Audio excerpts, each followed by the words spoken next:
Mesdames et messieurs, je suis très heureux en tant que vice-recteur de l'Université de Genève et au nom du recteur, le professeur Jean-Dominique Vassali, qui est malheureusement absent de Genève ce soir, de vous accueillir pour cette grande conférence consacrée au langage et plus précisément au rapport entre le langage et la cognition. Je suis aussi honoré d'accueillir notre illustre intervenant, le professeur Noam Chomsky, dont les travaux sur le langage sont considérés comme la contribution la plus importante dans le domaine de la linguistique théorique du XXe siècle. Linguiste, mais également philosophe, activiste et penseur politique, Noam Chomsky est connu dans le monde entier pour ses ouvrages à succès sur la politique étrangère des États-Unis et le fonctionnement des médias. Noam Chomsky est également considéré comme le plus grand intellectuel vivant par un sondage de 2005 sur les plus grands intellectuels mondiaux publié dans le magazine britannique Prospect. La linguistique moderne est une science qui est née à l'Université de Genève suite aux travaux du linguiste genevois Ferdinand de Saussure. La linguistique saussurienne a eu une influence décisive sur l'évolution de la linguistique au XXe siècle, notamment dans le développement de l'analyse structurale du langage. L'année 2013 marque l'exact centenaire de la mort de Ferdinand de Saussure et offre à ce titre une opportunité d'évaluation des perspectives futures de la linguistique. En effet, de nouveaux champs d'investigation se sont récemment ouverts et ont donné naissance à de nombreuses hypothèses nouvelles. C'est dans cette perspective que l'Université de Genève, sous l'égide du Comité international permanent des linguistes, dont je salue d'ailleurs la présence de son président, avec le soutien de nombreuses institutions, l'Académie suisse des sciences humaines et sociales, le Fonds national suisse de la recherche scientifique, la Fondation LATSIS, le Secrétariat à l'éducation, la recherche et l'innovation, l'organe genevois de répartition des bénéfices de la loterie romande, la Fondation de bienfaisance de la Banque Pictet, en partenariat avec la Société suisse de linguistique, et tous à l'honneur d'accueillir cette année le 19e Congrès international des linguistes qui se tient ces jours. Ainsi, depuis plusieurs jours, plus de 1000 participants venus du monde entier sont réunis, débattent et échangent autour du thème « L'interface langage-cognition ». Tous les domaines de la linguistique moderne, tels que la phonologie, la morphologie, la syntaxe, la sémantique, la pragmatique ou encore la psycholinguistique et la sociolinguistique sont abordés par le biais de sessions et d'ateliers regroupant près de 750 contributions. Je souhaite préciser que cette grande conférence a été organisée avec la contribution des organisateurs du 19e Congrès international des linguistes et le soutien, comme je l'ai déjà dit, de la Fondation LATSIS.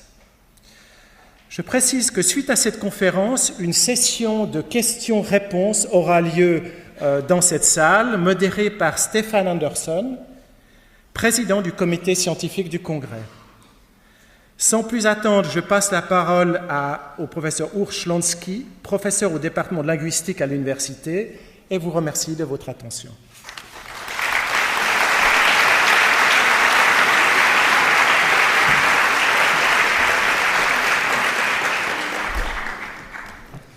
Bonsoir. Présenter les travaux de Noam Chomsky, une tâche impossible. Depuis de nombreuses années, il écrit en 1986, je suis intrigué par deux problèmes concernant la connaissance humaine. Le premier problème, que Chomsky appelle le problème d'Orwell, est celui d'expliquer comment nous savons si peu alors que nous avons tant d'éléments qui devraient nous mener à l'évidence. La réponse que Chomsky donne au problème d'Orwell dans des dizaines d'ouvrages est la suivante. Le système de la propagande. Il a consacré une grande partie de sa vie à les analyser. Quand j'ai commencé à lire Chomsky, écrit Arundhati Roy en 2003, je me suis dit que son déploiement d'arguments, leur quantité, leur implacabilité était un peu, comment dire, insensé. Un quart des arguments qu'il avait amassés aurait suffi à me convaincre. J'avais l'habitude de me demander pourquoi il devait travailler tant. Mais maintenant, je comprends que l'amplitude et l'intensité du travail de Chomsky sont un baromètre de l'amplitude, de l'étendue et de l'implacabilité de la machine de propagande à laquelle il fait face. Le deuxième problème du savoir humain qui a toujours occupé Noam Chomsky est en quelque sorte le pendant de l'autre. Il le nomme le problème de Platon. Comment se fait-il que nous sachions tant de choses alors que les données pouvant nous amener à ces connaissances sont si limitées? En particulier, comment se fait-il que nous ayons la connaissance du langage? 4 questions fondamentales définissent le programme de Chomsky en linguistique. Comment décrire et comment analyser le savoir linguistique des locuteurs adultes? Comment ce savoir se développe-t-il dans l'organisme humain? Comment ce savoir est-il mobilisé dans la pratique langagière des locuteurs? Et quels sont les mécanismes physiques et neurologiques sur lesquels repose ce savoir et sa mobilisation? Ce programme définit le cadre d'une science. Et toute science naturelle commence par des énigmes, par la capacité de se permettre la perplexité. La langue regorge d'énigmes, et son étude scientifique démarre lorsque l'on cesse de se dire « c'est simplement comme ça » et qu'on commence à chercher des explications. Dans un article tout récent, Chomsky illustre une de ces énigmes. Instinctivement, les aigles qui volent nagent. Il nous fait remarquer que dans cette phrase banale, l'adverbe instinctivement ne peut qu'être associé au verbe nage. La phrase exprime la pensée que les aigles qui volent nagent instinctivement et non pas la pensée, cohérente par ailleurs, que les aigles qui volent instinctivement nagent. Pourquoi? Ou prenez le fait suivant, surtout pour les francophones. Dans « Toutes les filles mangent les tartes », il s'agit de toutes les filles et non pas de toutes les tartes. Cela change dans « les filles mangent toutes les tartes », où évidemment tout est associé aux tartes. Tout de même, après réflexion, on se rend compte que tout dans « les filles mangent toutes les tartes » peut aussi s'associer aux filles. Tout comme dans « les filles jouent toutes au parc » ou « les filles parlent toutes français ». Pourquoi alors tout ne s'associe-t-il qu'aux filles dont toutes les filles mangent les tartes, mais qu'il est ambigu dont les filles mangent toutes les tartes? Pourquoi? Nous sommes confrontés à des énigmes de ce genre quotidiennement. D'habitude, on ne se rend même pas compte de leur existence. Et lorsqu'on s'en rend compte, on les traite comme des curiosités. La contribution de Noam Chomsky réside dans le fait qu'il s'est mis à s'étonner des propriétés de la langue humaine, en y apportant une réflexion rationnelle. Les a fait passer de mystères à des problèmes. Et en le faisant, il a fondé une science, la linguistique. Directly and indirectly, Noam Chomsky... Directement et indirectement, Noam Chomsky a enseigné à la plupart des personnes ici présentes. Et je puis dire, et je crois que je m'exprime au nom de la plupart d'entre nous, que Noam a eu une très grande influence sur moi dans ma vie adulte. Le Congrès international des linguistes et l'Université de Genève et moi-même sont très honorés de sa présence. Veuillez accueillir chaleureusement Noam Chomsky.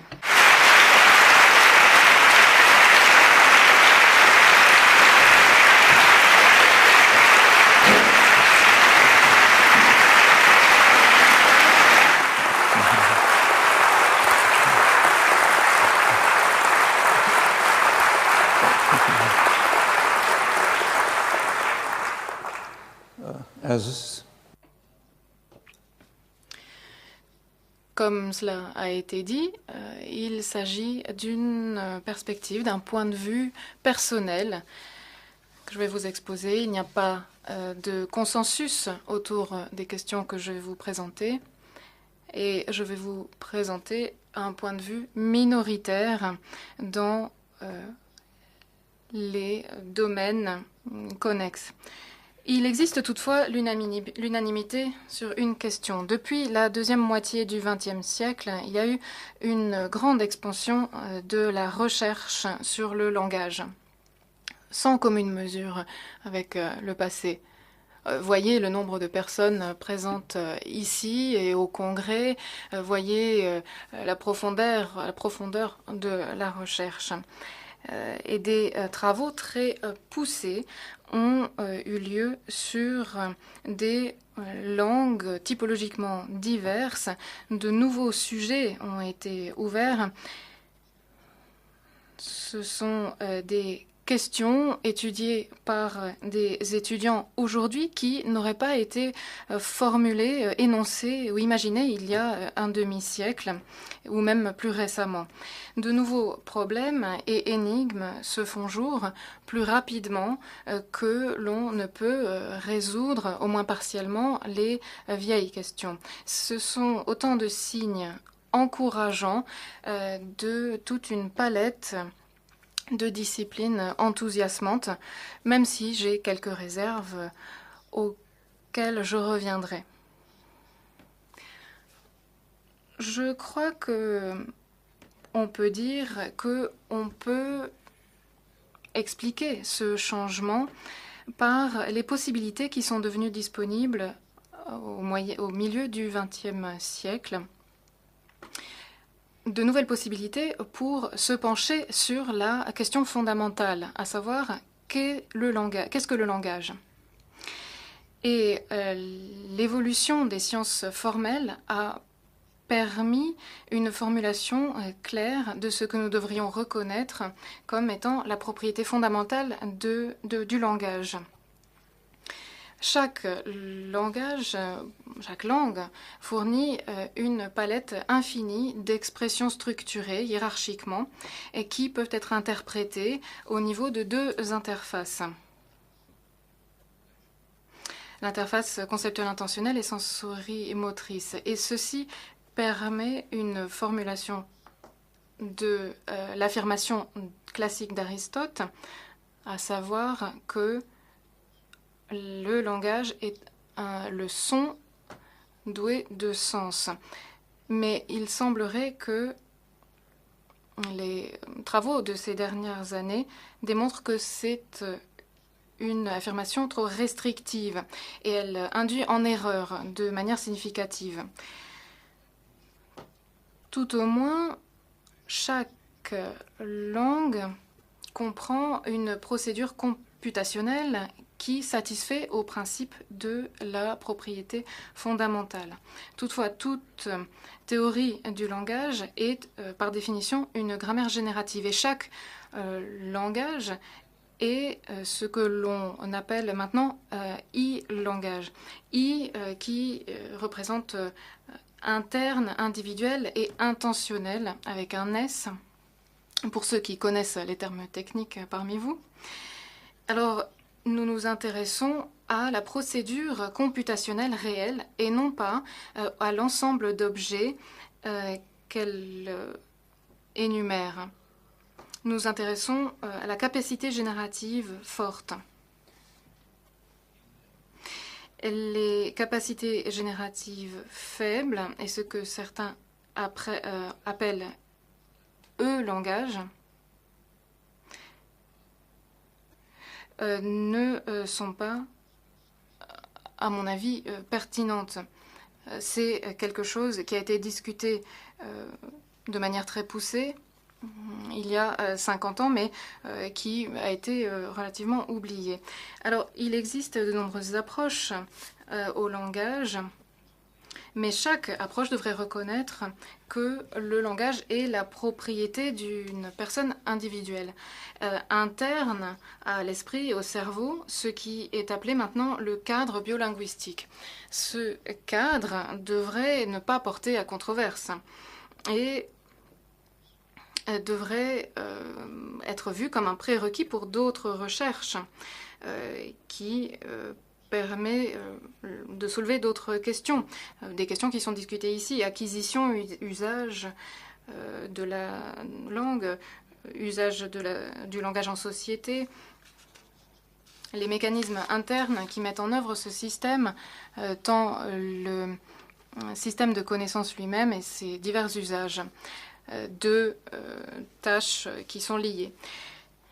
Les recherches sur ces questions doivent dépendre de la réponse que l'on apporte à la question « Qu'est-ce que le langage ?» Question tacite, mais qui ne devrait pas être controversée. Aucun biologiste, par exemple, ne proposerait une étude du développement ou de l'évolution de l'œil sans nous dire exactement ce qu'est un œil. Et ceci est juste également pour les recherches sur le langage. Auparavant, la propriété fondamentale ne se prêtait pas bien à une formulation claire. Alors pour les classiques, pour de Saussure par exemple, le langage est un entrepôt, je le cite, de mots-images dans les cerveaux d'une collectivité d'individus fondée sur une sorte de contrat. Pour Leonard Bloomfield, le langage est une palette d'habitudes qui permettent de répondre à des situations avec des sons langagiers conventionnels et de répondre à ces sons avec des actions. Aussi, dans ses postulats pour la science du langage, le langage est la totalité des énoncés faits par une communauté de langage. Cela ressemble à la conception du langage de William Dwight Whitney, qui estimait que le langage est une somme des mots et des syntagmes par lesquels l'homme exprime sa pensée. C'est une façon de réfléchir, de voir les choses un peu différentes, à laquelle je reviendrai. Un grand homme de la linguistique américaine, M. Sapir, définit le langage comme une méthode purement humaine et non instinctive de communiquer les idées, les émotions et les désirs grâce à un système de symboles produits volontairement. Avec des conceptions de ce type, il est naturel de suivre ce que Martin Joos, un linguiste d'il y a 60 ans, appelait la tradition boasienne du docteur Franz Boas, qui disait que les langues pouvaient être différentes arbitrairement et que chaque nouvelle langue devait être étudiée sans idée préconçue. Par conséquent, la théorie linguistique consiste de procédures analytiques qui visent à réduire un corpus à une forme organisée avec des techniques de segmentation et de classification.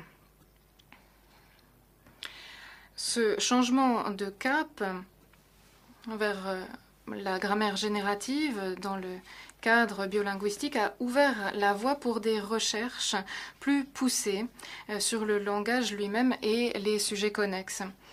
Aussi, on a vu que ceci pouvait avoir une portée sur toutes les langues individuelles pour inclure l'acquisition, la neuroscience, les dissociations, et etc. Aussi, ceci nous a fait comprendre que la capacité langagière est fondée sur des propriétés biologiques partagées. C'est le sujet de ce que l'on appelle depuis longtemps la grammaire universelle. C'est une adaptation contemporaine d'un concept traditionnel, disons. Auparavant, il était compréhensible que la question « qu'est-ce que le langage ?» ne reçoive que des réponses floues, comme celle que je viens de mentionner, et qui ne reconnaissaient pas la propriété fondamentale. Toutefois, il est surprenant de voir que des réponses semblables sont encore de mise dans les sciences cognitives contemporaines. Dans la revue scientifique Frontiers of Psychology, on caractérise le langage comme étant une suite d'habilités permettant de relier le son au sens. C'est une répétition de l'affirmation d'Aristote, en somme. Et aucun biologiste n'étudierait l'évolution, par exemple, du système de la vue, ne sachant au sujet du phénotype que le fait, par exemple, qu'il fournit une suite d'aptitudes qui permettent de relier les stimulus aux perceptions. Alors je ne veux heurter les sentiments de personne en disant cela. Il y a des questions plus vastes que l'on peut appréhender lorsqu'on se pose la question « qu'est-ce que le langage ?» L'un des scientifiques chefs de file dans ce domaine qui étudie l'évolution humaine, Jan Tattersall, a récemment examiné les preuves scientifiques récentes et il remarque que auparavant on pensait que on trouverait les présages dans l'histoire de l'évolution de nous-mêmes contemporains. La réalité, toutefois, est que la sensibilité humaine moderne est, au contraire, abrupte. Il la place dans une fourchette de 50 à 100 000 ans. Il y a 50 à 100 000 ans. C'est un clignement pour l'évolution. Et l'expression de cette nouvelle sensibilité, il poursuit, a certainement été encouragée par la chose la plus remarquable de l'humain contemporain, à savoir le langage. D'où la question, qu'est-ce que le langage? Et c'est très important pour toute personne qui souhaite comprendre l'humain contemporain, qui souhaite comprendre exactement ce que nous sommes. Alors les fondateurs de la biologie moderne n'ont pas qui n'avaient pas les données probantes, ont adopté ce point de vue. Darwin a écrit que l'homme se distingue des animaux uniquement par sa capacité pratiquement infinie à associer des sons diversifiés et des idées. En termes modernes, ce serait la grammaire générative. Alors, presque infini, c'est une phrase traditionnelle qui doit être interprétée aujourd'hui comme voulant dire véritablement infini, étant donné qu'il n'y a aucun intérêt à créer des listes qui ne seraient jamais exhaustives. Aux origines de la science moderne, Galilée, qui était fasciné par l'invention merveilleuse, qui nous donne la possibilité de produire 25 à 30 sons et d'exprimer une infinité, et qui nous permet de révéler tout ce que nous pensons et tous les mouvements de notre âme. Il définissait cela comme la pensée audible.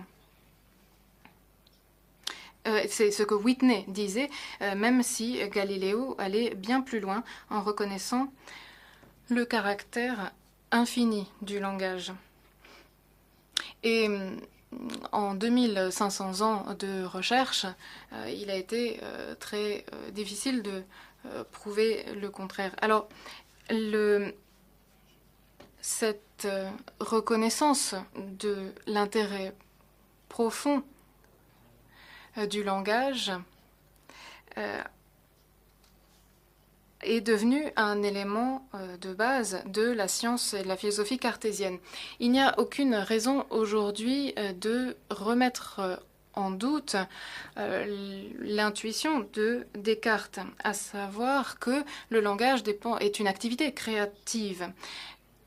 C'est une activité innovante, sans limite, donc en soi infinie, qui est conditionnée par les circonstances, mais qui n'est pas asservie aux circonstances.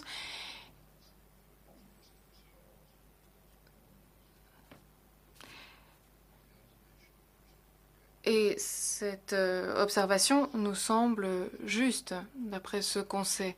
Et il existe un aphorisme de Wilhelm von Humboldt qu'on cite souvent, qui dit que le langage met en œuvre un usage infini de moyens limités. C'est en fait une utilisation illimitée et sans frontières du langage en tant qu'essence de tout ce qui peut être pensé. Il se rapproche de Galilée à cet égard. Et Humboldt est allé au-delà du caractère identique du langage et de la pensée en reconnaissant que le langage doit employer de manière infinie des moyens limités et se confronter à un domaine illimité. Il y a eu des progrès pour mieux comprendre cette utilisation, mais l'usage infini reste encore un mystère, malgré de grandes avancées dans certains domaines tels que la compréhension des conventions qui régissent l'emploi. Mais bon, cette question n'est plus aussi mystérieuse qu'elle ne l'était à l'époque de Descartes. Il y a un siècle, un autre linguiste de renom, Otto Jespersen, a posé la question de savoir comment les éléments du langage sont apparus et apparaissent dans l'esprit d'un locuteur sur la base d'une expérience qui, elle, connaît des limites. Et c'est ceci qui a débouché sur l'idée qu'il existait une structure qui était suffisante pour orienter le locuteur dans l'élaboration des phrases, les phrases qui seront ses propres phrases, c'est-à-dire des expressions qu'on appelle expressions libres, qui sont nouvelles pour l'interlocuteur qui les entend pour la première fois. C'est pour cela que c'est un ensemble qui est infini. Ensuite, il y a le travail du linguiste, comme je dis, qui est de découvrir ces mécanismes, essayer de savoir comment ils apparaissent dans l'esprit. Et puis je cite cet auteur, il s'agit de mieux comprendre la nature du langage et de la pensée humaine. Ces idées semblent bien moins étranges aujourd'hui qu'elles ne l'étaient pendant la période où le behaviorisme et le structuralisme prévalaient dans le domaine des sciences. À une époque, ces approches avaient même dominé une grande partie de ce domaine d'études, en marginalisant les propositions que nous faisions, moi par exemple en tant qu'étudiant, lorsque j'étais en train de faire mes recherches au fond de la bibliothèque. Donc, pour Jespersen, la tâche fondamentale qui incombe au linguiste est de déterminer quelle est exactement la nature de l'interface entre le linguiste, entre le langage et l'esprit, l'utilisation du langage, en partant du fait que l'idée fondamentale, c'est qu'il existe des expressions libres. Il y a à peu près 60 ans, on a assisté aux premières tentatives de répondre à cette question, c'est-à-dire qu'on essayait de construire une grammaire générative. Et là, à ce moment-là, on a découvert de nouvelles questions qui se sont posées, des questions qui ne s'étaient même pas posées auparavant et qui aujourd'hui paraissent évidentes. En fait, elles n'avaient pas été remarquées tant qu'on n'avait pas formulé clairement la propriété fondamentale. À l'époque, on considérait que la syntaxe était simplement un certain usage des mots, bien souvent un certain nombre de mots qui se suivent les uns les autres et qui surviennent suite à une séquence de la pensée qui s'est produite dans le cerveau. On disait à l'époque de Descartes que le français était la langue de la science, l'allemand était la langue de la poésie, parce qu'en français, le langage suit exactement l'ordre des pensées, alors que dans d'autres langues, eh bien, les choses sont un petit peu plus dessous. Je ne sais pas à quel point cela est vrai. Bien. Ces considérations nous rappellent dans une certaine mesure ce que l'on disait au début de la science moderne qui est intervenue au XVIIe siècle. Pendant des millénaires, en fait, les scientifiques s'étaient satisfaits d'explications simplistes pour des phénomènes qui étaient somme toute très familiers, très naturels. Par exemple, le fait qu'une pierre tombe au sol et que la vapeur s'élève vers le ciel, eh bien tout simplement, on disait tout corps tend à rejoindre son lieu naturel, les objets interagissent en raison des phénomènes de sympathie, d'antipathie, bien voilà. Alors, ils s'attirent, ils se repoussent, terminé. On perçoit un triangle, disait-on à l'époque, parce que la forme du triangle traverse les airs littéralement, et puis elle s'intègre automatiquement dans notre cerveau. Voilà donc des explications simplistes pour ces phénomènes. Et lorsque Galilée et certains de ses contemporains se sont permis de ficher leur perplexité face à ces phénomènes, c'était vraiment l'avènement de la science moderne. Et une des choses que l'on a rapidement découvertes, c'est qu'un grand nombre de choses que nous disons intuitivement sont fausses. Et là, j'insiste sur le fait que la capacité à être perplexe est extrêmement précieuse et elle mérite d'être cultivée dès l'éducation primaire. Une des questions qui se sont posées il y a environ 60 ans au sujet du langage et qui reste une question en suspens aujourd'hui, je pense que c'est une question extrêmement importante par l'ensemble des éléments qu'elle implique, a trait à un fait tout à fait curieux. Bien souvent, on le considère comme déroutant. Prenez donc la phrase « instinctivement, les aigles qui volent nagent ». À ce moment-là, l'adverbe « instinctivement » est associé au verbe, mais le verbe auquel il est associé est le verbe « nager », non pas le verbe « voler ». De la même manière, si vous posez la question « les aigles qui volent peuvent-ils nager ? Savent-ils nager ?» À ce moment-là, on parle de la capacité à nager et non pas à la capacité à voler. On a l'impression que la phrase ne parvient pas à exprimer véritablement la pensée qui est dans le cerveau. Il faudrait une paraphrase pour mieux s'exprimer. Il en résulte que le système langagier entrave la communication. Et ce n'est qu'un exemple parmi tant d'autres. Ce qui est curieux dans cette association, c'est la clause initiale, la proposition initiale qui commence par instinctivement ou par pouvoir can en anglais dans la phrase anglaise. Et la relation est en fait une relation basée sur des propriétés structurelles et non pas sur des propriétés linéaires, ce qui est une opération logique plus compliquée. C'est curieux. En fait, le langage utilise toujours la distance, la minimalisation de la distance structurelle et jamais la minimalisation de la distance linéaire. Pourquoi ? Et c'est le cas d'ailleurs pour l'anglais, pour toutes les autres langues et pour toutes les constructions que vous pouvez rencontrer dans le langage. C'est une capacité qui est acquise par les enfants et ils ne font plus d'erreurs une fois qu'ils l'ont acquise. Et pourtant, ils ont été exposés, à l'âge où ils maîtrisent déjà ça, ils ont été exposés à très peu de stimuli. Alors, il y a une explication toute simple et très possible au phénomène dans lequel un enfant sait par réflexe quelle est la bonne réponse au cas que j'ai mentionné, même si nous n'avons pas encore beaucoup de preuves de ce phénomène, c'est que l'ordre linéaire dans le langage n'est tout simplement pas disponible, ça n'existe pas. C'est une variable, un paramètre qui n'est pas disponible dans l'esprit de l'enfant. Donc, cet enfant est guidé par un principe de la grammaire universelle, qui va faire qu'automatiquement, il appliquera le principe de la minimalisation de la distance structurale. En tout cas, je ne connais pas d'autre explication. Alors, dans la littérature, vous en trouvez un certain nombre, mais à mon avis, ils ne sont pas cohérents. Ce principe de distance minimale, on le retrouve, il est omniprésent dans la manière dont la langue est construite. Et je suppose que c'est simplement l'application d'un principe d'une portée plus générale qui, là, joue dans la manière dont la langue est formée, dans la manière dont elle est acquise également, et qui voudrait que le langage obéisse aux lois de la nature, en vertu d'un principe qui s'appelle le principe du traitement minimal. Et il y a un grand nombre de données qui nous confortent dans cette idée, avec très peu d'exceptions. Le langage utilise le principe de la distance structurelle minimale, et non pas linéaire. Pourtant, la distance linéaire serait plus simple du point de vue du traitement.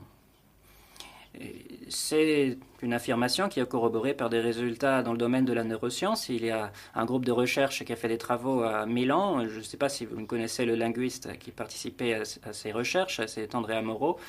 Ils ont étudié l'activité cérébrale de personnes auxquelles on présentait deux types de stimuli. On a inventé des phrases qui soit étaient conformes au principe de la grammaire universelle, et un autre ensemble de phrases n'était pas conforme à cette grammaire. Donc dans le deuxième cas, celle qui n'était pas conforme, on a inventé un énoncé ou une phrase négative dont l'élément négatif était placé après le troisième mot de la phrase. ce qui obéirait à un principe plus simple que le principe qui est effectivement existant dans le langage. Et le résultat de cette étude a été le suivant. Pour les phrases qui sont correctes par rapport à la grammaire universelle, ce sont les zones du cerveau responsables du langage qui ont été activées. Dans l'autre cas, ce n'était pas le cas. Les zones activées du cerveau étaient un petit peu toutes les zones du cerveau, une activation diffuse du cerveau. Et ceci nous porte à croire que pour la phrase qui n'était pas conforme à la grammaire universelle, le cerveau l'a interprétée en tant que question à résoudre, mais pas en tant que question langagière à résoudre. On a aussi effectué des études chez des personnes qui avaient des problèmes d'ordre cognitif, mais qui étaient parfaitement capables de parler, n'avaient aucun problème linguistique, et ces études pointent dans la même direction. Et pourtant, dans le domaine des sciences cognitives computationnelles, il y a des tentatives de prouver que ces propriétés du langage peuvent être acquises par le biais d'une analyse statistique d'une grande quantité de données. En fait, toutes ces tentatives ont été couronnées par l'échec, irrémédiablement, mais je dirais même que cela n'a aucune importance, parce que ces tentatives allaient de toute façon dans la mauvaise direction. Même si elles étaient couronnées de succès, ce qui est presque impossible, la question essentielle ne serait qu'effleurée, elle ne serait même pas abordée. La question de savoir pourquoi la langue utilise toujours le concept, d'ailleurs pourtant plus complexe, de la distance structurale minimale, alors qu'il pourrait y avoir la distance linéaire minimale qui est bien plus simple. Je pense que cet exemple est un très bon exemple de cette incapacité à se montrer stupéfait ou à se montrer sceptique face à des phénomènes que l'on considère comme courants. Or, la capacité à être perplexe est le premier élément de la démarche scientifique, comme l'avait reconnu Galilée. En fait, on peut considérer que l'ordre linéaire n'est jamais disponible dans le cadre du traitement des parties les plus importantes qui concernent le système syntaxique et sémantique. L'ordre linéaire serait donc une partie périphérique du langage, un réflexe qui intervient au niveau du système sensorimoteur. C'est le système qui nous permet de parler en parallèle ou de produire des structures. Eh bien, produire cette externalisation, il faut passer par le système sensorimoteur. Donc, à ce moment-là, l'ordre linéaire ne serait qu'un réflexe de cette partie-là du cerveau, puisque le message doit être trié, filtré et externalisé. Mais cela n'a rien à voir avec le concept fondamental du langage. En fait, on constate que le système sensorimoteur n'est pas spécifiquement adapté au langage. Les parties qui ont un rôle déterminant à jouer dans l'externalisation et la perception, les parties du cerveau, sont apparues des centaines de millions d'années avant l'apparition du langage, ce qui illustre bien ce fait. Cette question fait encore débat, ce n'est pas un débat qui est déjà clos, mais je pense que nous avons déjà suffisamment de données pour nous mener à penser que cette théorie plus large serait tout à fait pertinente. Donc, si c'est vrai, ce qui est mon avis, à ce moment-là, la propriété fondamentale doit être reformulée. Elle n'est pas exactement telle qu'elle est décrite dans la littérature récente, y compris les articles que j'ai écrits moi-même, mais il faudrait plutôt la décrire comme la génération d'un ensemble infini d'expressions structurées de manière hiérarchique qui va s'articuler avec l'interface conceptuelle intentionnelle. Donc c'est la partie du cerveau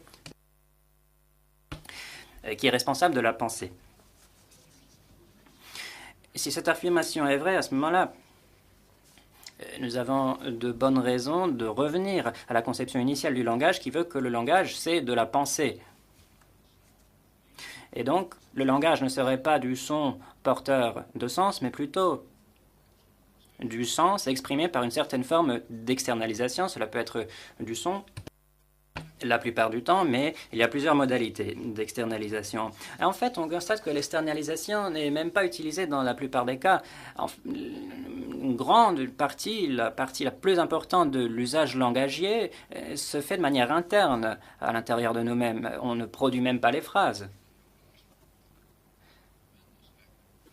En fait, il est très difficile de ne pas se parler à soi-même dans son esprit lorsque on traverse la rue, on se balade en ville, etc. Malheureusement, cet aspect-là des choses n'a pas encore fait l'objet de beaucoup d'études. C'est un fait que je déplore.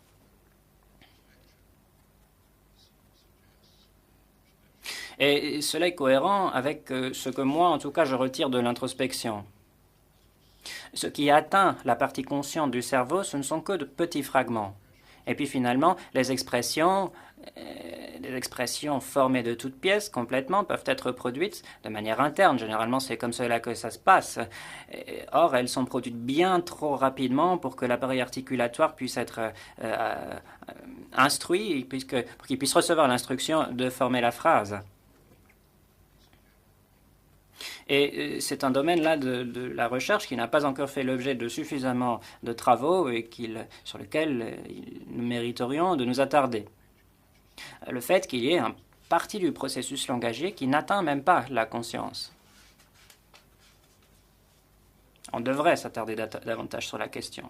Bon, maintenant, mettons de côté ces considérations et puis revenons sur ce que nous savons au sujet de la manière dont la langue est formée et construite. Et je vous ai présenté un exemple, et je crois que c'est une bonne raison de prendre au sérieux l'intuition de Galilée et d'autres de ses contemporains qui pensaient que le langage était un outil de la pensée. Et à ce moment-là, l'externalisation ne serait qu'un processus auxiliaire, un réflexe du système sensorimoteur et qui n'est pas uniquement lié au langage. Il y a d'autres études qui vont encore dans le sens de cette conclusion. Si effectivement cette affirmation est vérifiée, à ce moment-là, il en résulte un certain nombre de choses. Tout d'abord, il y a un usage du langage qui va dépendre de l'externalisation, notamment la communication, qui est un usage du langage, mais ce n'est pas le seul. Et la communication, à son tour, est un aspect encore plus périphérique dans le langage. Et ça va à l'encontre d'un dogme qui est extrêmement ancré dans un certain nombre de domaines de la recherche, et pourtant c'est un dogme pour lequel il y a très peu de données qui le corroborent.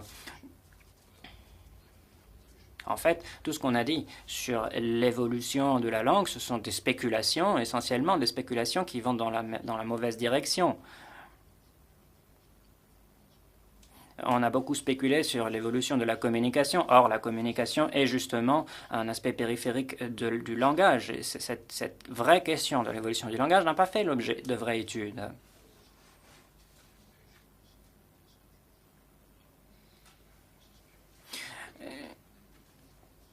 On a souvent dit que la communication était l'objectif essentiel du langage. Je pense que cela découle des affirmations behavioristes qui continuent à être extrêmement prégnantes, même parmi les détracteurs de cette théorie. Et on constate par ailleurs qu'il y a une interprétation extrêmement simplifiée à outrance de la théorie évolutionniste, la biologie de l'évolution. Mais bon, c'est une question très intéressante que je vais laisser de côté. Maintenant, revenons à la question de la propriété fondamentale que nous venons donc de reformuler. Le système de traitement du e-langage débouche sur un ensemble infini d'expressions structurées de manière hiérarchique qui s'articulent avec l'interface conceptuelle intentionnelle. Bien sûr, tout cela se fait de manière inconsciente, ce n'est pas accessible à la consciente. Et il y a encore un certain nombre de processus secondaires qui peuvent ou non faire l'objet d'une externalisation à travers une des modalités sensorielles. À cet égard, on a fait un certain nombre de travaux sur la perception qui vont dans ce sens. Et la théorie la plus simple de l'explication de la propriété fondamentale, c'est celle qui contient le moins de stipulations possible, puisque bien sûr une stipulation, c'est une entrave, un obstacle à la possibilité un jour, si toutefois c'est possible, de décrire l'origine du langage. Et j'insiste sur le fait que nous ne sommes pas sûrs que ce soit possible. Cette méthode scientifique est tout à fait standard.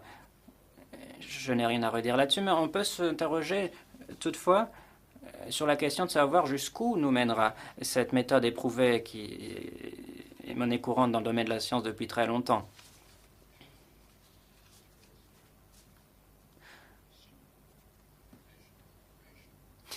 Et il existe une opération logique extrêmement simple Une opération logique qui est présente dans toutes les procédures computationnelles. C'est une opération qui vise à rassembler deux objets, les objets X et Y qui existent déjà, ils ont déjà été formés. Ils sont assemblés pour former un nouvel objet. L'objet Z, c'est ce qu'on appelle la fusion. Maintenant, impliquant le principe du traitement minimal, c'est le principe le plus important, et bien ce traitement veut que ni X ni Y ne soient modifiés par le biais de la fusion. On en déduit également que X et Y ne sont pas dans un arbre déterminé parce que cela serait une complication supplémentaire. C'est une conclusion qui a de bonnes chances d'être vraie pour le langage pour les raisons que j'ai mentionnées tout à l'heure. Eh bien, cela signifie que lorsque l'on fusionne X et Y, on obtient simplement l'ensemble X et Y. Cela ne veut pas dire, bien sûr, que le cerveau contient des ensembles, comme le disent certains qui interprètent mal ce principe.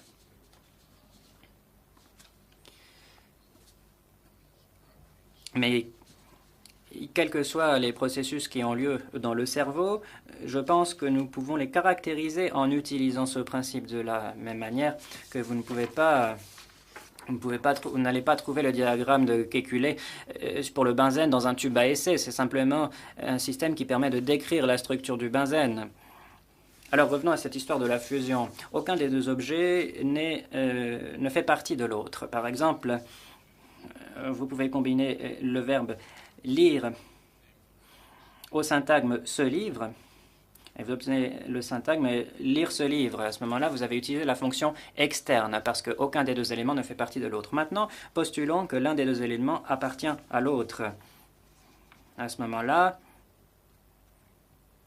cela nous donnerait en anglais which book John read which book, quel livre John lit quel livre.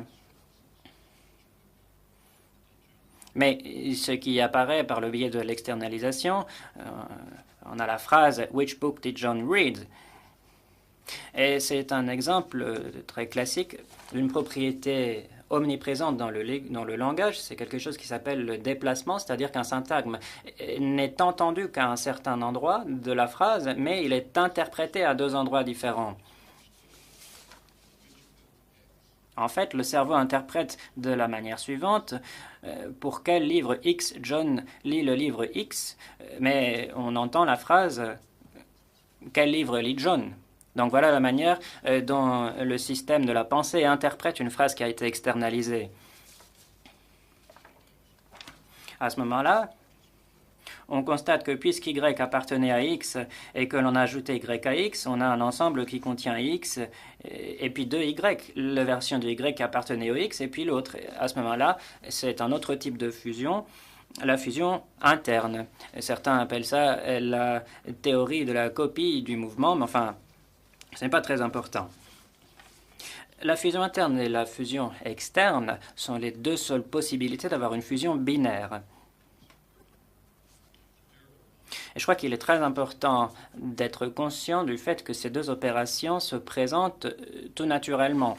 Parce que si on décidait que dans un système théorique, nous n'avons pas l'une de ces deux opérations, à ce moment-là, il faudrait rajouter une stipulation, ce qui rajoute une complication. Et ça, c'est très important.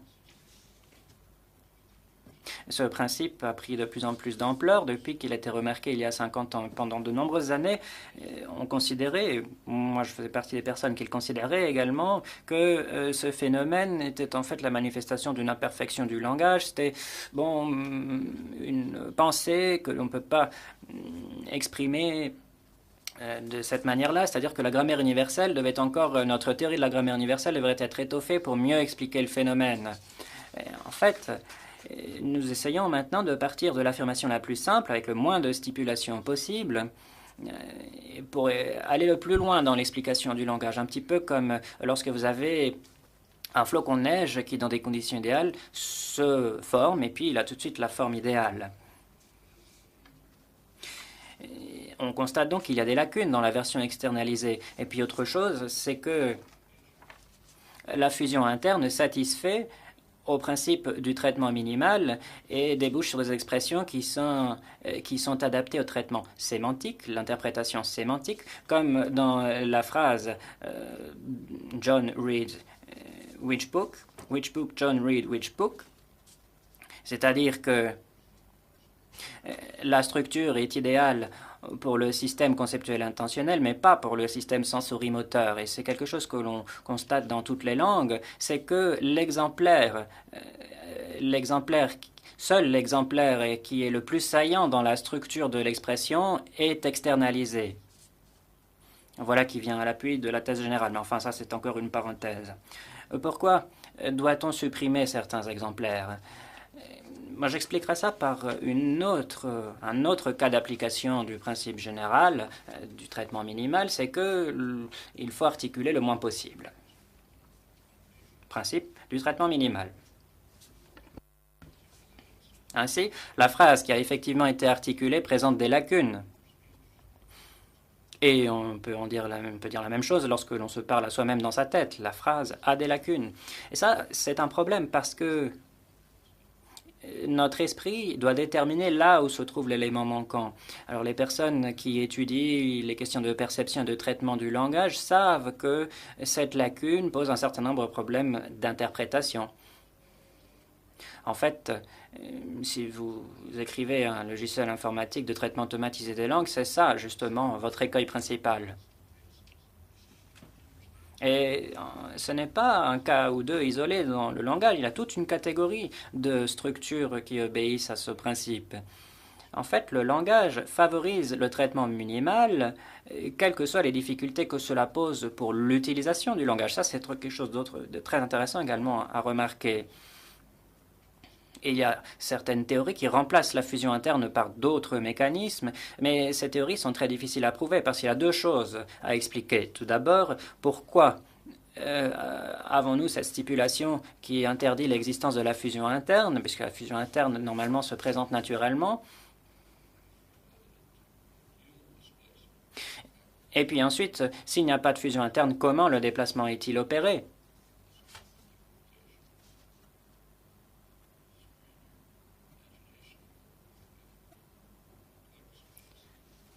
Alors, je vais encore vous donner un deuxième exemple qui est un petit peu plus complexe. J'espère qu'il ne sera pas trop complexe. Lesquels de ces tableaux ont-ils persuadé le musée que chaque peintre le préfère?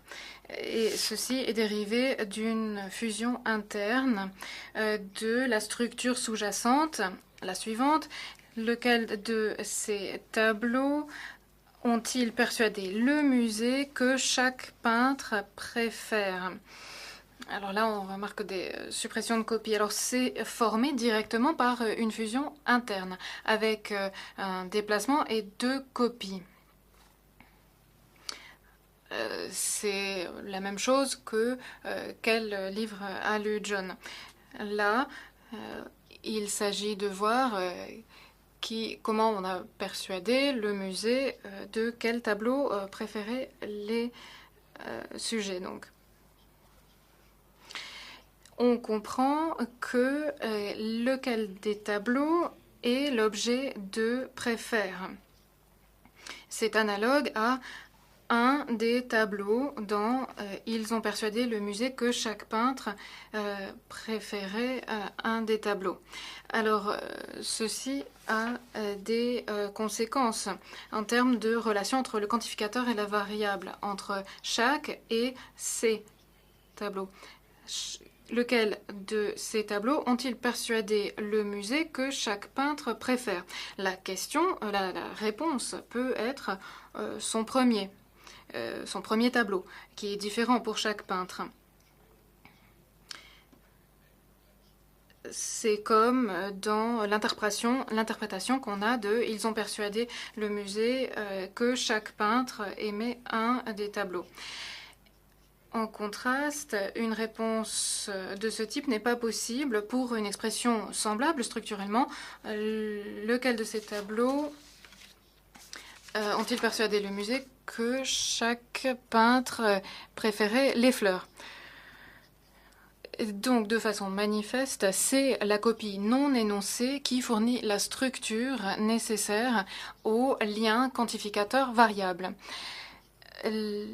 Ceci découle directement de la fusion interne et de la suppression de copies dans le principe de traitement minimal.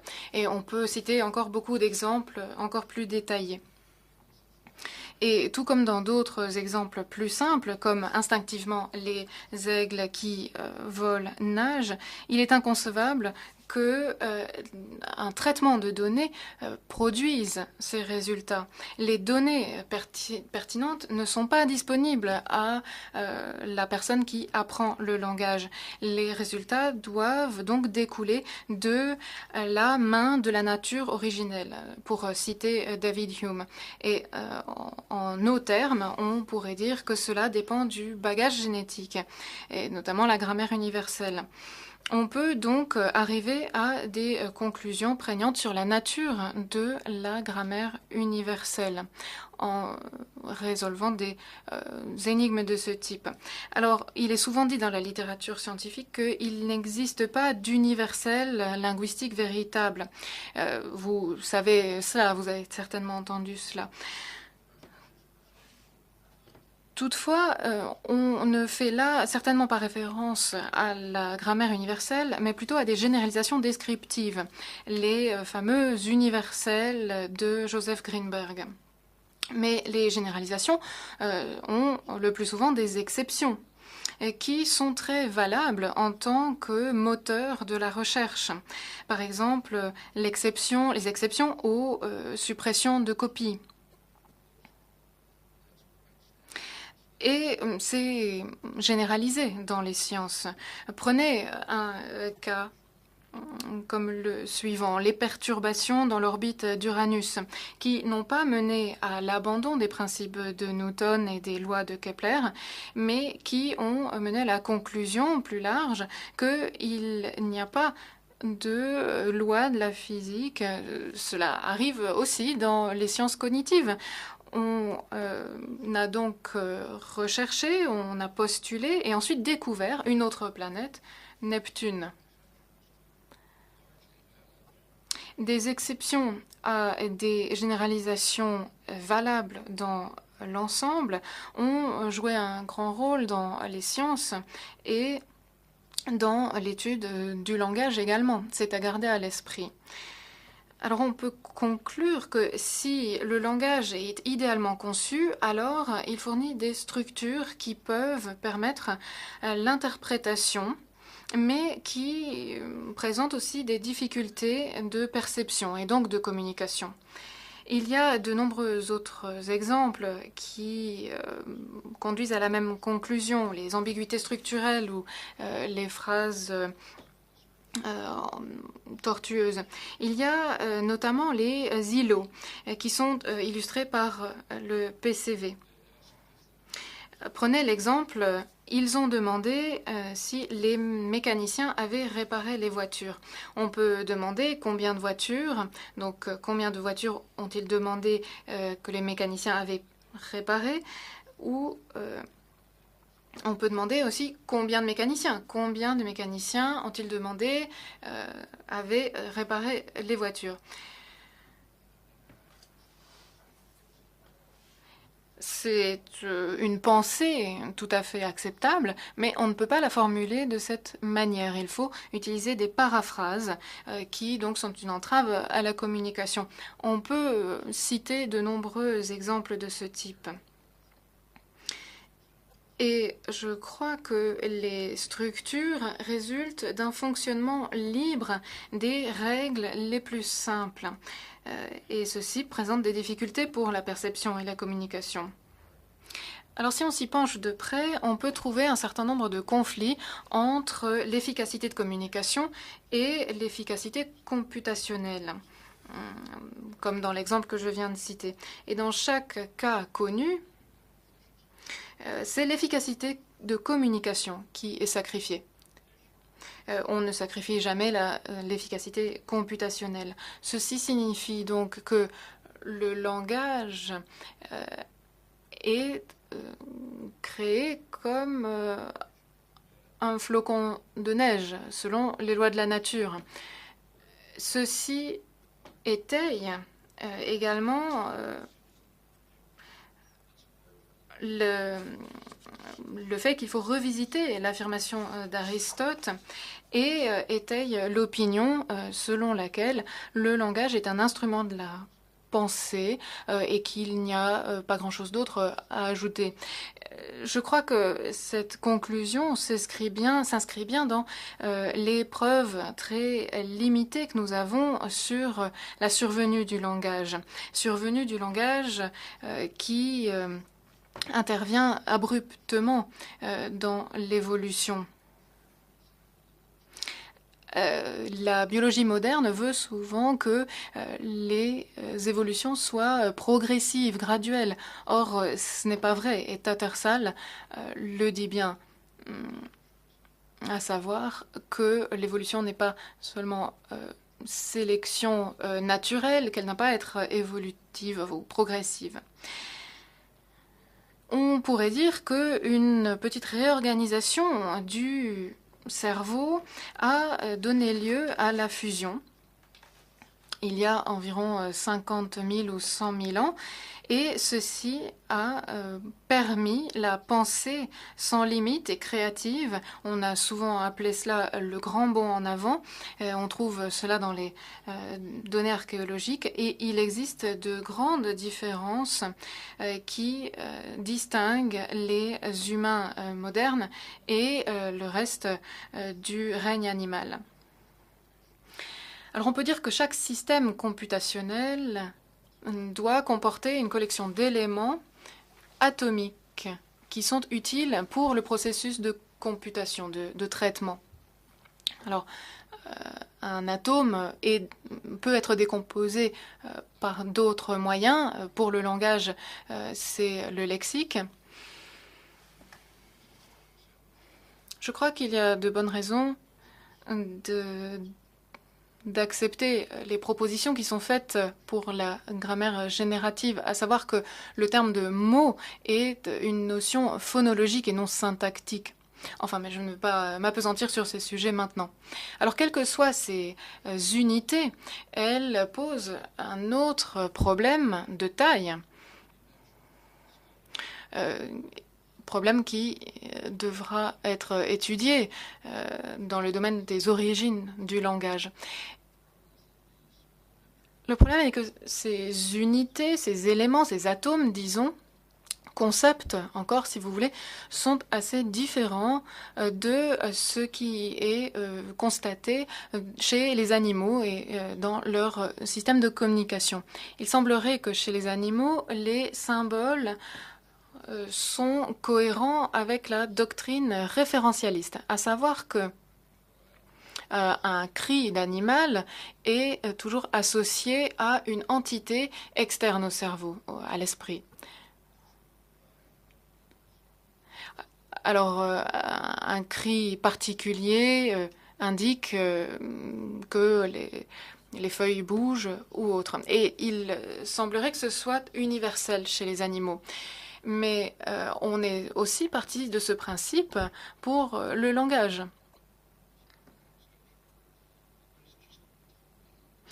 Or, ceci ne tient pas la route.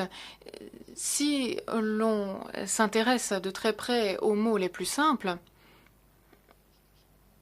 on voit qu'il n'y a pas de lien entre un élément interne, aussi simple qu'il soit, rivière, table, pierre, choisissez ce que vous voulez, qu'il n'y a pas de lien entre cela et une entité indépendante de l'esprit.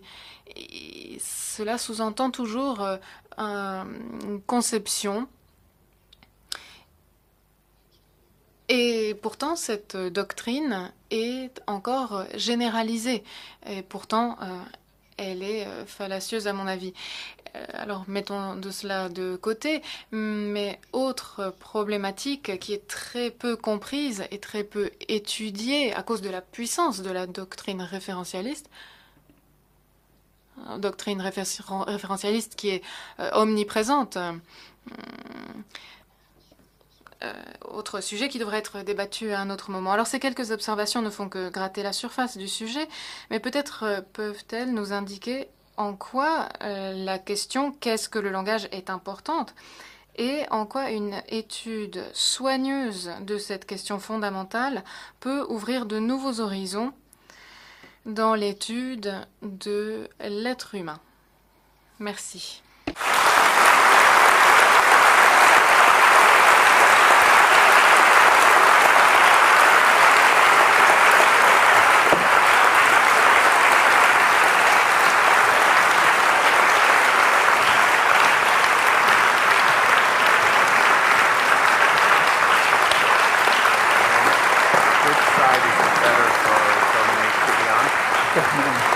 Either side is okay. Either side That's is fine. Okay. Both equal, both sides equally bad. I apologize if I will only speak in English. Micro pour l'orateur. Il nous reste 20 minutes pour une discussion et je serai assistée dans cette entreprise par des assistants qui sont munis de micros. Vous pourrez donc poser vos questions au micro. Je serai aidée aussi par mon jeune collègue Dominique Fortiche, dont je suis ravie qu'il est ici.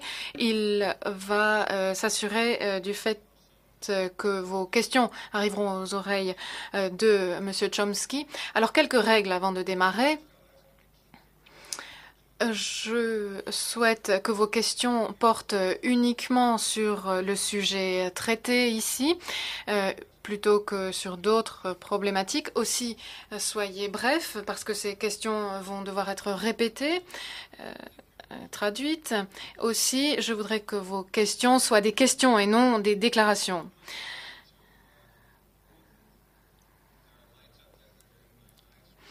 Alors, je suis un peu éblouie, je ne vois pas très bien, donc j'aurai peut-être un peu de mal. Alors, je vais essayer de donner la parole à tout le monde, mais ne prenez pas ombrage si vous n'arrivez pas à poser votre question. Aussi, le professeur Sportisch est ici pour nous aider. Les questions peuvent être posées en français, mais elles doivent être brèves et concises également. Mais bien sûr, les questions en français suivront la pensée logique francophone, nous le savons. Alors étonnamment, je ne vois pas de main levée. Ah, voilà une main levée. Pouvons-nous faire parvenir le micro à cette personne ?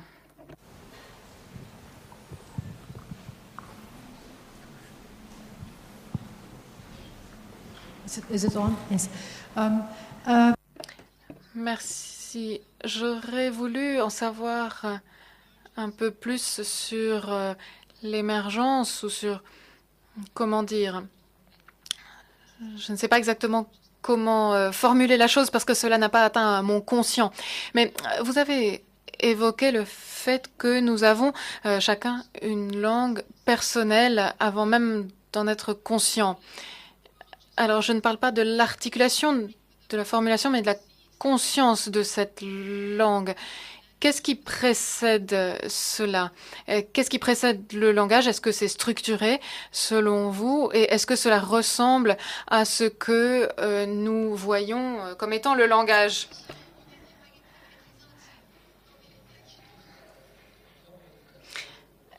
Alors, il y a un problème de double traduction parce qu'il traduisait vers le français et également vers l'anglais? Elle porte sur le langage inconscient ou sous-conscient. Voilà, la question est de savoir est-ce que ce qu'on appelle le langage inconscient ou sous-conscient peut être considéré comme langage, c'est-à-dire est-ce qu'il a une structure ou est-ce que c'est au moment d'atteindre la conscience que l'on peut parler de langage et de structure? So, is unconscious or subconscious language, in what sense is it a language? What kind of structure does it have? What kind of properties can we attribute it? I think it actually is language. Je crois que c'est également langage. Ce qui n'est pas au-delà du conscient ressemblent à des fragments. Or, ceci n'est pas surprenant pour moi. Ce qui se trame dans l'esprit est accessible pour le conscient. Il y a de nombreuses études là-dessus, mais cela va à l'encontre de dogmes philosophiques qui disent que tout ce qui est dans l'esprit doit être accessible à la conscience. Donc l'interprète se reprend, c'est plutôt que certaines choses ne sont pas accessibles à la conscience. V.B. Quine ou d'autres l'ont dit. Or, c'est faux. Beaucoup de ce qui se trame dans l'esprit n'est pas accessible à la conscience. Alors, quelles sont les propriétés de cela? Nous nous sommes penchés sur les preuves qui existent, sur les données, et c'est le cours normal de la science. Il y a quelques jours, on a vu la première photographie d'une molécule pendant un processus. Alors, on savait beaucoup de ce qui arrivait à cette molécule. On supputait énormément. Pendant des centaines d'années, la théorie de la chimie s'est fondée sur les données existantes. C'est la façon dont la science fonctionne. On dit que la science est préoccupée par la découverte des choses invisibles qui expliquent le visible. C'est, en somme, la science, c'est la recherche rationnelle. Et nous ne devrions pas être surpris qu'il en aille de même dans ce domaine également. Alors, quelle est la structure de ce système interne? Apparemment, cette structure n'utilise pas l'ordre linéaire, mais utilise plutôt la distance structurale minimale, ce qui découle du traitement minimal. Lorsque le langage est survenu, a priori, il est survenu sans pression externe. Il a pris une structure comme un flocon de neige. Il n'y avait pas de pression de sélection. Ce langage s'est donc formé naturellement, conformément aux principes des lois de la nature, avec le traitement minimal, certainement, en l'occurrence. Et selon ce qu'on sait aujourd'hui, cela semble être le cas. Alors si Tattersall a raison, à savoir que le langage est survenu très abruptement il y a peu, alors c'est certainement cela qui prévaudra. Merci beaucoup pour une présentation très intéressante. J'aimerais en savoir plus sur les liens entre atomes de pensée et atomes du langage. Et est-ce que... Alors, lorsque je suis sur l'autoroute, par exemple, et que je conduis, est-ce que j'ai des pensées qui font intervenir le langage? Les atomes du langage, et en particulier, je n'ai pas compris la suite, quand on conduit sur l'autoroute... Exactly. So is all thought... Est-ce que toute pensée est langage? Et langage ou non? So what's the relation between the atoms of language and the atoms of thought? Okay, that's funny. And is any kind of thought language or not? Well, we have very little information. Nous avons très peu d'informations à notre disposition sur la pensée et nous ne savons pas bien comment nous pourrions obtenir ces données sur la pensée. Et nous en savons beaucoup sur la pensée en nous intéressant au langage. Et Humboldt était allé à l'extrême en disant que pensée et langage étaient la même chose. Mais les preuves actuelles ne montrent pas que ce sont deux choses identiques. Et je suis certain qu'il y a donc des pensées qui ont lieu sans langage. Il y a des organismes qui ont des pensées sans langage. En sciences cognitives computationnelles, on a entrepris quelque chose qui pour moi est une perte de temps et qui découle d'une mauvaise interprétation d'un article de Alan Turing dans les années 50. C'était un mathématicien. Il a publié une étude intitulée « Est-ce que les machines réfléchissent ?» Et ce mathématicien avait mis au point un test, le test Turing, et on avait compris à l'époque qu'il arguait que si une machine est programmée, si un programme, en l'occurrence, peut passer ce test, alors cela signifie que le programme réfléchit. Alors si vous êtes un employé d'IBM et que vous êtes payé pour mettre au point Watson ou d'autres programmes, des programmes qui peuvent battre des personnes aux échecs ou au Jeopardy. Et si vous êtes payé une somme colossale, si vous mettez au point ce programme, alors vous le ferez. Mais il y a un grand mensonge dans l'étude de Turing qui dit que la question n'est pas valable. Demander si les machines réfléchissent, c'est demander si les sous-marins nagent. Alors si vous voulez appeler ce que fait un sous-marin nager, alors faites-le, mais ce n'est pas une question factuelle. Aussi la question est-ce que les humains volent? Alors en japonais il paraît que oui, mais en anglais non. Ce ne sont pas des questions factuelles, c'est une question d'usage du mot. Alors nous parlons de la pensée, mais sans bien savoir ce que ce mot désigne, et nous ne saurons jamais tant que nous portons notre attention sur ce qui est accessible au conscient. Alors, certains d'entre vous savent qu'il y a des résultats d'expériences qui montrent que les décisions de soulever un objet, par exemple, sont prises une microseconde avant que l'on soit conscient de prendre cette décision. Et ceci est souvent mal interprété comme disant quelque chose de la volonté, du libre arbitre. Ce n'est pas vraiment surprenant, en fait, si l'on est vivant et si on s'est interrogé sur ce que l'on fait. Mais cela va à l'encontre d'un dogme, un dogme qui doit s'effondrer, à mon avis, avec la réflexion. Professeur Chomsky, comment qualifieriez-vous l'influence des nouvelles technologies sur les langues traditionnelles ?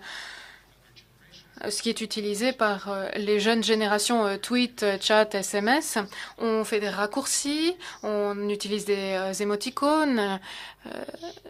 Ce sont des éléments qui sont certainement plus largement utilisés que les mots traditionnels. Alors, que pensez-vous de cela? Quelle est l'influence de cela sur le langage, sur la langue que nous avons eu l'habitude d'utiliser pendant nos années d'écolier?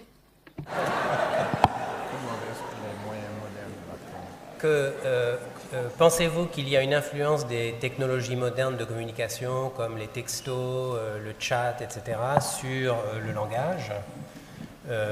Et si oui, quelle est-elle? What kind of influence do you think modern technologies have, such as, text messages, chats, and so on language? You got to ask somebody 60 years younger than I am. Il faut poser cette question à quelqu'un qui a 60 ans de moins que moi. Oui, je peux y répondre. Je crois que cela n'a pas d'influence sur la langue, sur le langage. Le jargon, le langage familier des adolescents a toujours influé sur la langue. Et c'est leur vocabulaire qui devient la norme de la génération future. Et cela sera certainement le cas ici. Je reçois des lettres, notamment de mes petits-enfants, que j'arrive à peine à comprendre. Quelqu'un doit les décrypter pour moi. Ces lettres sont pleines de LOL, MDR. C'est une influence superficielle, à mon avis.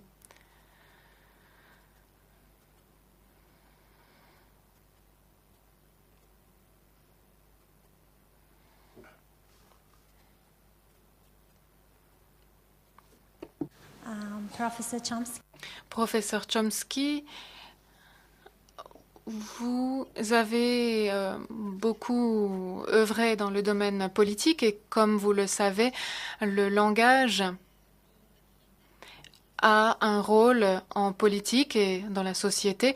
Je voulais savoir comment il était possible de décontextualiser le langage de la société et de la politique. Merci. So we missed a crucial piece of your question. You're talking. Nous avons manqué un élément crucial de votre question. Vous parlez du lien entre langage et politique, n'est-ce pas, et société. Je vais traduire. La relation qu'il existe entre le langage, la politique et la société, n'est-ce pas?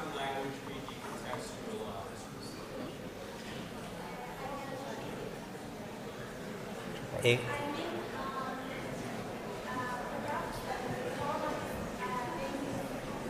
I can't hear you. Too much noise. From the formalist point of view. Du point de vue formaliste,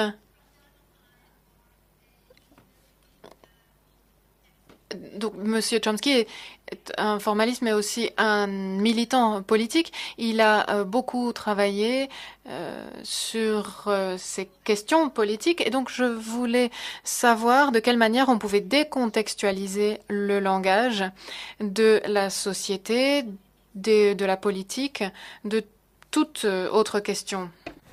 Comment est-il possible de décontextualiser, de séparer le langage des contextes dans lesquels il est utilisé, comme par exemple la politique, les considérations sociales, etc. So, how is it possible to decontextualize language from its context of use, such as politics, social context, and so on? Well, the way I was discussing. Eh bien, de la manière que j'ai exposé, les exemples que j'ai cités ne prêtaient aucune attention à l'usage. Et il en irait de même si c'était de vraies phrases, non pas des exemples, mais des phrases utilisées à des fins politiques ou de propagande ou à des fins de domination, de contrôle. Le langage peut être utilisé pour toutes sortes de fins. Et si vous voulez comprendre la nature du langage, il faut supprimer ces éléments sociaux. Il faut donc voir de quelle manière le langage est utilisé pour toutes sortes d'objectifs. Alors, la question fondamentale, qu'est-ce que le langage? Que sont les humains? Quelles sont nos capacités créatives? C'est quelque chose qui est survenu il y a quelques centaines de milliers d'années. Et vous avez raison de dire que le langage a toutes sortes d'incidences. Mais le langage lui-même n'en a cure. Ce qui est important, c'est de savoir si on est en train de mentir, d'essayer de dominer ou autre. Le marteau est un instrument le marteau, il importe peu au marteau que vous l'utilisiez pour bâtir une maison, pour fendre le crâne de quelqu'un. Il a des propriétés inhérentes et le langage est simplement un autre instrument complexe au cœur de notre existence, certes, et c'est interne à notre esprit, mais l'usage du langage dépend de chaque personne. On peut l'utiliser de toutes sortes de manières.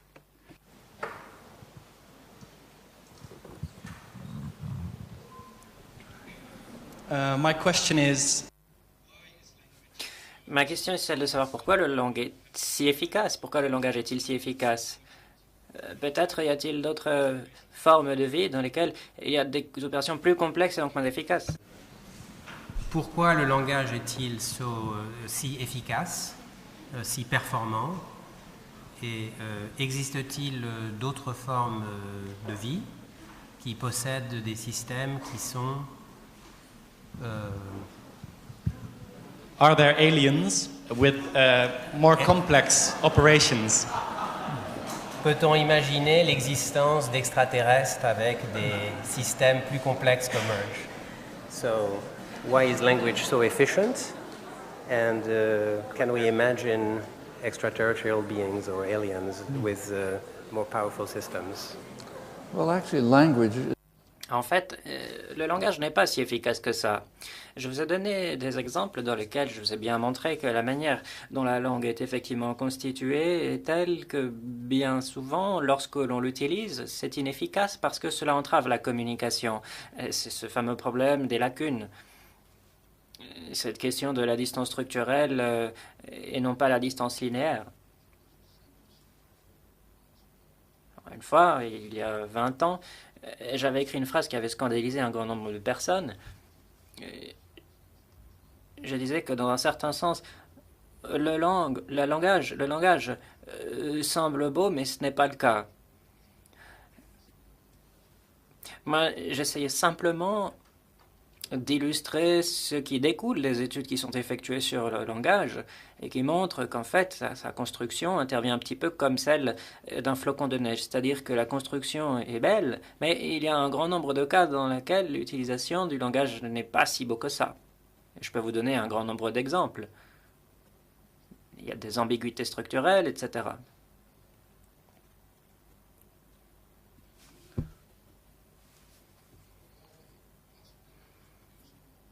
Il y a un certain nombre de manières d'utiliser le langage et nous utilisons ces manières qui sont le plus faciles à comprendre. Nous ignorons les autres parce qu'elles déboucheraient sur des messages plus difficiles à comprendre. Et cela en dit long sur la manière dont la langue est constituée. Mais pour bien comprendre ça, je crois qu'il faut passer par le processus que je viens de décrire. Alors, il nous reste du temps pour une question. Il y a environ une dizaine d'années, une étude a été publiée dans le magazine Science. On faisait la comparaison du génome du chimpanzé et du génome humain. Et la conclusion était que certaines des différences les plus fondamentales, c'était des protéines dans les gènes qui gouvernent l'audition. De telle sorte que les chimpanzés peut-être ne comprennent pas les mots tout simplement parce qu'ils ne les entendent pas. Avez-vous des spéculations à formuler sur la question de savoir quel est le rôle de la capacité à entendre et la capacité à développer la pensée qui correspond au message? Paru sur Science, qui a montré, comparer le génome de chimpanzés et des humains, et a montré que parmi les différences les plus marquantes, c'était des gènes impliqués dans l'ouïe.